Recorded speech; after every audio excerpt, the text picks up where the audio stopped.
Baik, Ustaz Deden silakan masuk ke ayat pertama. Baik. Surah Al-Qadar ayat pertama dimulai dengan kata inna, sesungguhnya kami. Dalam bahasa Arab disebut ilmunya ilmu ma'ani. Bagian dari balaghah tidak semata-mata ada kata inna atau sesungguhnya, harfu taukid, kata penguat, kecuali untuk menekankan karena di sana kalau tidak ada yang inkar berarti ada orang yang belum yakin. Karena kalau mitra bicara ini sudah yakin bahwa Al-Quran itu turun di malam Al-Qadar, maka tidak ada kata inna di sini. Langsung saja anzalnahu fi lailatul qadr. Itu bahasa yang fasih. Nah, sekarang ada kata inna berarti menunjukkan banyak sekali orang-orang yang ingkar kepada Al-Quran yang turun pada Lailatul Qadar, ingkar kepada turunnya dan juga ingkar kepada waktu turunnya, itu Lailatul Qadar. Ada juga yang tidak ingkar tetapi tidak begitu yakin tentang Allah telah menurunkan di Lailatul Qadar. Nah, juga yang sudah yakin, jadi yang sudah mengulang-ulang ayat ini, tetapi setiap kali ada tekanan inna, maka keyakinannya semakin bertambah. Maka diawali dengan inna. Nah, anzala di sini menurunkan sekaligus. Al-Quran diturunkan oleh Allah Subhanahu wa Ta'ala dari Lauhul Mahfuz ke langit dunia sekaligus pada satu malam, yaitu malam Al-Qadar ini. Nah, yang perlu juga diperhatikan di sini adalah anzalnahu. Di ayat yang pertama ini, bahkan di ayat kedua, ketiga, keempat, kelima dari surah Al-Qadar ini tidak disebutkan kata Al-Quran. Tidak disebutkan nama Al-Quran. Misalkan inna anzalnal qur'ana, nggak begitu. Inna anzalnal kitaba, tidak begitu. Inna anzalnal huda.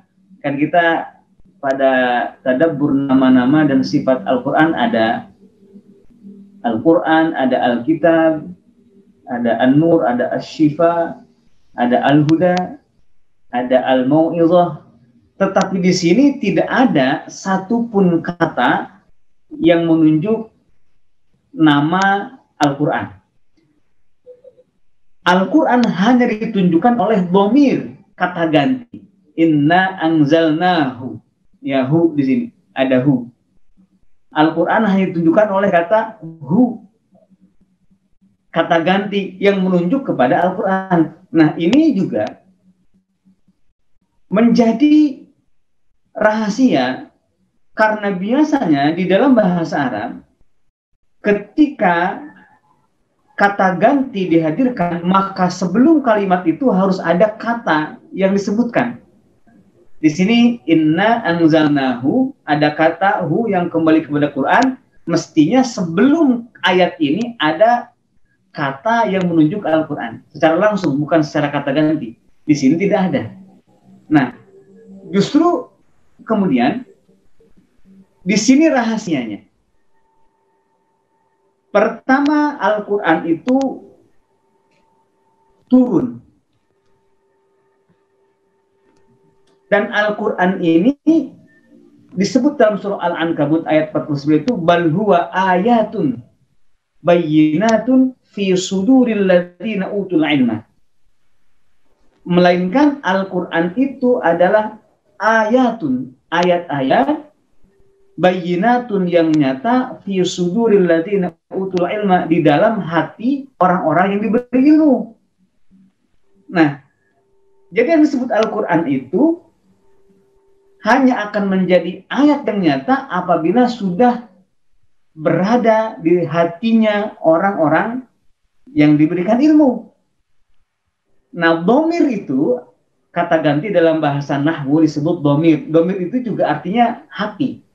Jadi inna anzalnahu itu Al-Qur'an, kenapa disebut hu di situ, menunjuk kepada ayat-ayat yang ada di hatinya Rasulullah SAW, ayat-ayat yang ada di hatinya para sahabat radhiyallahu taala anhum.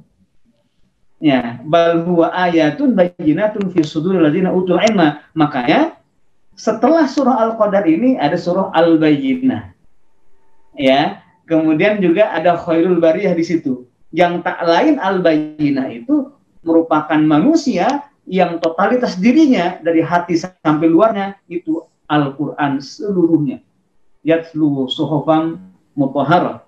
Dan kemudian juga dari tartib mushaf, ini yang kedua, meskipun tidak disebut kosakata Al-Quran sebelumnya, maka kata ganti ini tetap menuju kepada Al-Quran. Kenapa? Karena sebelumnya adalah surah Al-Alaq, yang merupakan wahyu pertama, ayat yang pertama, surah yang pertama yang turun kepada Rasulullah, Iqra. Nah, jadi inna anzalnahu, kami telah menurunkan Al-Quran yang dimulai dengan Iqra, turunnya fi lailatul qadar, katanya begitu, Ustaz. Baik.